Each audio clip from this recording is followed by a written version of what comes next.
everyone. How you doing this Thursday evening? This is the Club of the Man 1993. I'm tired. I'm sorry. Here for a quick review of this past week's episode of AEW Dynamite. It was the February 8th, 2020 edition of Dynamite. And it took place in El Paso, Texas. El Paso was an excellent crowd at last night's show.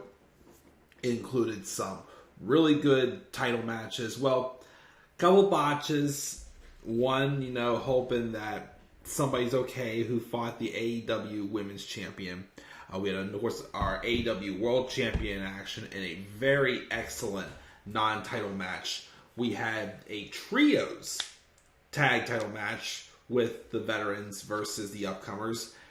And, of course, we also had the regular tag title match that closed the show and got some interesting results that some people are saying, of course, that are controversial and questionable, whether people are actually for what happened in that main event or not.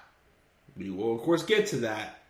And also, of course, we did have the final match. Bryan Danielson needed to win to become number one contender for the AEW World Championship, and for him to be able to face MJF at AEW Revolution 2023 in a 60-minute Iron Man match. Did he succeed? Or did he not? Did other people on the show not succeed? We're going to talk about it very briefly and go through it here. First, get sweet water. Also, if you do not see my teases on Twitter and on YouTube, I posted another tease for the new intro. Let's just say I finished the new intro last night. I gotta, of course, make the new outro, which is not going to take that long at all, and tweak up these graphics, because there will be more social media to advertise rather than just Twitter, starting at Elimination Chamber. At that review, that's where the new stuff will be revealed. Well, not every single graphic, but the format, the new intro, the new outro, the Instagram page will be born that day also. So again, I'm excited for it. I really liked how the new intro came out. Had to, do a little bit of reshooting because of, the green screen. I was trying to use some green screen in this room, which of course is a little bit of a concern for me when it comes to whenever I do live reviews, again, and wanting to do the green screen in the background. There wasn't quite as much light in the room as I thought. I still might be able to make it work, but again, we will just have to wait and see. But again, that's Chamber. This is Dynamite. So again, we were in El Paso, Texas, with again a lot of things advertised. The show opened up with a non-title match between the AEW World Champion, MJF, taking on, and I think I need to finally get his name right, Konosuke Takeshita. Not Konosuke Takashita, it's Konosuke Takeshita. So they had a match, and again, Takeshita, again, is definitely a star on the rise. Yes, he's been losing his matches, but he's losing but showing that his time is coming. He's losing like the strongest he can be losing. And then, of course, this match he had with MJF was awesome. One thing, of course, that I didn't realize about MJF, of course, also, and because he did something in this match, is that he's one of those guys where if he wants to wrestle, he will wrestle. Or if he wants to be fancier, he will be fancier. When he doesn't want to be, he isn't. But as I always say, he has the words to back up. Like in this match, he did like a Spanish fly or some big move that you wouldn't think MJF would do. And he landed on his feet. It's kind of like, yeah, I say I'm the best in the world. I could be better than you think I am, but I don't care enough to, go all out for you guys. No pun intended. But they have a great match, and MJF though eventually does get the victory getting Takeshita to tap out to the bridging salt of the earth. But yeah, lots of great maneuvers in this match. And again, Takeshita, don't sleep on him, like he keeps saying. He is going to be a world champion someday. Afterwards, MJF then shoves the referee and then clobbers Takeshita with the Dynamite Diamond Ring and hits mounted punches following, causing Takeshita to be busted open and start bleeding. Bryan Danielson, though, made the save, and MJF runs off while Meg scores check on Takeshita. So that's what's going to set the stage. As again, of course, MJF is doing whatever he can to stop Bryan Danielson from getting that match happening at Revolution. Fix the pop filter here. There we go. We also have a promo with the now two-time TNT champion and current Ring of Honor television champion, Samoa Joe. Talk about how he has both belts again. Everything is right. He put Darby over as worthy and brave, but then he asks Wardlow what more he wants to have taken from him. Wardlow might become for the title, but he'll take everything from him. So I guess we're going to get a rematch with Joe and Wardlow, maybe at Revolution. We'll see how that goes, of course, as Samoa Joe gets his second reign, as he calls himself, the King of Television. I just love when Joe's on point with his promos. Jamie Hayter had a match against the Bunny. This was okay, but then there was a spot in the match where I think she went for like a calf cracking into the steel steps, and it's a series of suplexes or something. There was a botch in there that basically Bunny got like took a very bad bump and may have suffered a concussion or something. I heard she's okay, but they had to cut the match short. But Jamie, of course, does win. But afterwards, we have a segment with Saraya and Toni Storm with Renee Paquette. Saraya congratulates Jamie and calls her a loser for calling Leva Bates, and her name starts with an L. So Storm shoves her over, and Saraya spray paints her front and back to call her a loser. She says they're not here to make friends. They keep getting more brutal and brutal. And then, of course, we had MJF in the dressing room afterwards, being interviewed. He says he'll give Takeshita credit. He's very good, but he's no generational talent. Nobody but him is so. That's okay. He doesn't know if we hate him because he's twisted or if he's twisted because we hate him. But he knows a man doesn't know who he is until he's tested by adversity. He mentions how he got a speeding ticket back in high school, being 1 point away from losing his license. He went to prom and talks about the one perfect girl he wanted to get with. Of course, he said, let's just call her Liv, which gets a lot of people speculating that it's Liv Morgan, but I don't know if that's the case. Is it Liv Morgan 2 years older than MJF? I don't know, but there was a lot of speculation. Anyways, he talks about he wanted to get with her and how he took her for a spin and she got too distracting. He put pedal to the metal. It's raining with cats and dogs. They hydroplaned, and then he panicked and hit the accelerator by accident. And at 90 miles an hour, they hit a telephone pole.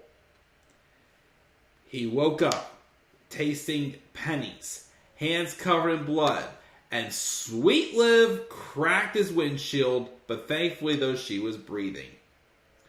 But when the cops arrived, though, he switched seats with her just so he wasn't the one driving. And he basically says, that's just who I am. He puts other people in his place to take the blame. History is winners and losers. And tonight he's going to expose Bryan Danielson as not having the guts to do what it takes to be a winner. which MJF, though, of course, does. He says there will be no Iron Man match, and Bryan will never come close to the world title. Yes, he's a scumbag, and he's damn proud of it. Dang. Oh, man. That's just like another... I will say safely, this promo did compete with Cody Rhodes and Paul Heyman. It was kind of like an MJF telling this story. The story about how he got in trouble, how he got several points on his license. He was close to losing his license. Gets in a bad accident with a girl he really wants. As he said, let's just call her Liv again. Which again, people are saying it was Liv Morgan, but again, we do not know for sure.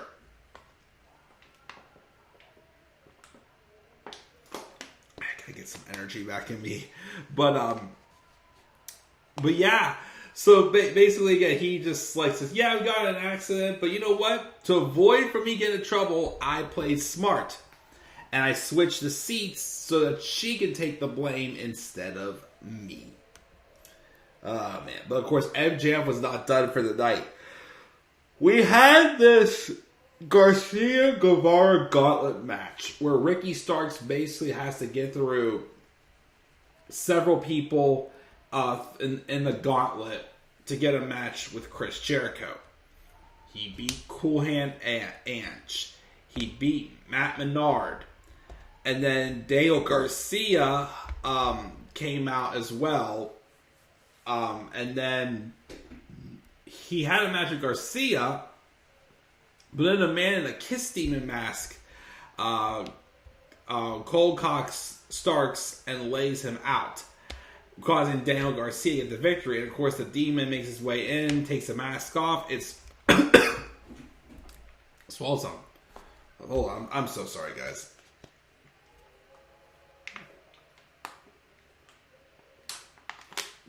And it's Chris Jericho. So, kind of again. Something like that was kind of what I'm hoping to see in an MJF feud. Because again, MJF always has his stipulations and his hoops everybody must jump through. But everybody always seems to be able to jump through his hoops. Like something like this where Ricky Starks had to fight the gauntlet to get to Jericho. Just for Jericho to cost him himself. It's kind of like, you kind of want to see something like that a little bit often. So, however Starks has to do it, he's going to find some way to get to Chris Jericho. Probably fight him at Revolution. The Acclaimed and Daddy Ashby interviewed about their main event tag title match. Billy Gunn says he's pulled in two different directions, and he came about all four boys, and they made the decision that he's going to stay back and let them handle business themselves. Max talks of how they got it, and Anthony Bones wants to give the people what they want, and they all scissor. Bryan Danielson was then getting ready for his match against Roosh, but then he gets locked in, and we hear machinery noises. MJF obviously was trying to find some way to lock Bryan in, because MJF and Roosh go out next for the match with Bryan Danielson, and MJF is like pushing Aubrey Edwards to start the match, because by the AEW rules book and bylaws, Bryan is scheduled for a match, but he's not here, so he's tardy, so he demands her to ring the bell. And she slowly starts counting, but then Bryan gets out there with the count of 6, and him and Roosh have an outstanding match. Definitely Roosh's best match. What helped this match also, again, was the fact El Paso was very into like the Spanish chants, like bring like a whole different vibe to it. I mean, the wrestling in general again was awesome, but again, having like Roosh in there, and of course the El Paso vibe, and people were chanting "C" instead of "yes" whenever Bryan did his yes kicks and whatnot. It was an awesome match. Again, definitely probably Roosh's best match. Bryan, of course, wouldn't stay down, as Roosh knocked him down many times. A Psycho Knee couldn't keep Roosh down. Eventually, though, Rush knocked Bryan down with one of his own. And then he rebound German. Bryan rolls through, boots up, charging in, and he hits a second running knee, and he beats Rush to earn that title match against MJF. And of course, MJF then hobbles his way to the ring and drops Bryan with a loaded punch with the Dynamite Diamond Ring. And he does the solid you're trying to break Bryan's arm. And then he takes out some security and goes back to the armbar. But of course, eventually they were able to break this up there as MJF went to work. As of course he knows now Bryan's got the match, but he's trying to put Bryan down so that way Bryan can't do the match because he's scared. But excellent match. This or the Trios Tag Title match, which is coming up in a second, was my favorite match of this episode. The JAS were me backstage. Jericho was a guest on their show, and he was kind of a diva. In the spirit of Impractical Jokers, they figured they'd come out and steal Floyd to loosen him up a little. They're graciously allowing Chris Jericho to respond on their premiere show tomorrow night. And then we had this amazing Trios Tag Title match. AR Fox and Top Flights, Dante and Darius Martin, taking on Kenny Omega, Matt and Nick Jackson of the Elite for the Trios Tag Titles. I love this match. I loved it. Again, Elite, best stable today probably. But of course, Top Flight and even AR Fox, they're like the next upcomers. I still think, well, of course, it's changed with the main event. At some point this year, at least Top Flight is going to be tag champions. Now, of course, they could add in AR Fox, make them Trios tag champions, which would be awesome. But this is like that perfect, like, newcomer, veteran type match and whatnot. Because, again, with both Martins healthy, they're unstoppable. They are going to be excellent, excellent tag champs someday. And this match, of course, as well, was awesome. Some really good near falls as well. But the Elite do win with a crucifix pin from Kenny Omega on AR Fox. We have a video package about Hook, and Stokely Hathaway talks crap about Hook until Hook walks behind him, and Hook hooks his arm and tells him to watch his words, and Hathaway, of course, calls for a medic. As so. And then the main event, the Acclaimed versus the Ass Boys. So, about the match was okay. Of course, the concern people had here was Billy Gunn going to turn on the Acclaimed? Which would have been a horrible idea. Thank goodness that did not happen. He originally stayed back, but then he eventually would, of course, get involved. But eventually, it led to a roll-up pin from Austin Gunn on Anthony Bowens, and the Gun Club win the tag titles. Of course, and then Billy Gunn, of course, transfers to his new team, the Acclaimed, afterwards, but yeah, the Guns are tag champs.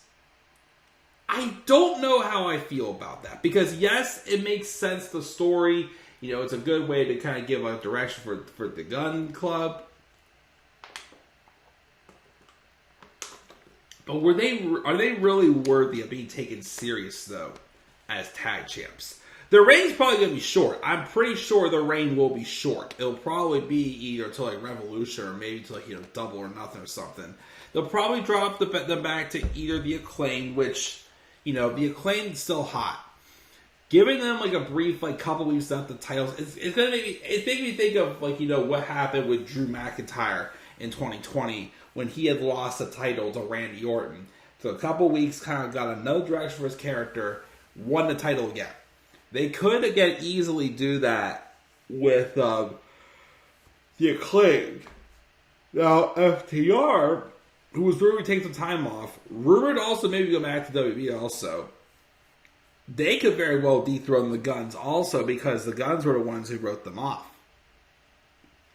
But we'll have to wait and see. I don't think, again, this reign's going to be long. I'm pretty sure we're going to either have the Acclaimed or not the Revival, the FTR make their return, and they'll be the ones to dethrone the Guns to get their revenge.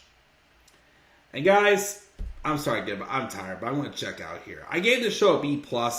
Wrestling was awesome, some great storytelling, some here and there things. Again, I hope Bunny's okay and whatnot. But yeah, great opening match from MJF and Takeshita, Bryan Danielson and Roosh, and Top Flight and AR Fox versus the Elite had some of the best matches for sure. Not just, on the card, but definitely for the year so far. But I'm tired, guys. I'll catch you guys all later. Gave the show a B+. What are your guys' thoughts on this episode of Dynamite? Make sure you guys leave thoughts down in the comments section below. And be sure as always to slap a like on the video and subscribe for more content on my channel. Follow me on Twitter at the Club of the Man 93. And be sure as always to shout for Meatball Sub. Follow me on TikTok at the Club of the Man 1993. I'm tired, guys. I'm checking out. I'll catch you guys all later. Have a great rest of your night. Peace out, everybody.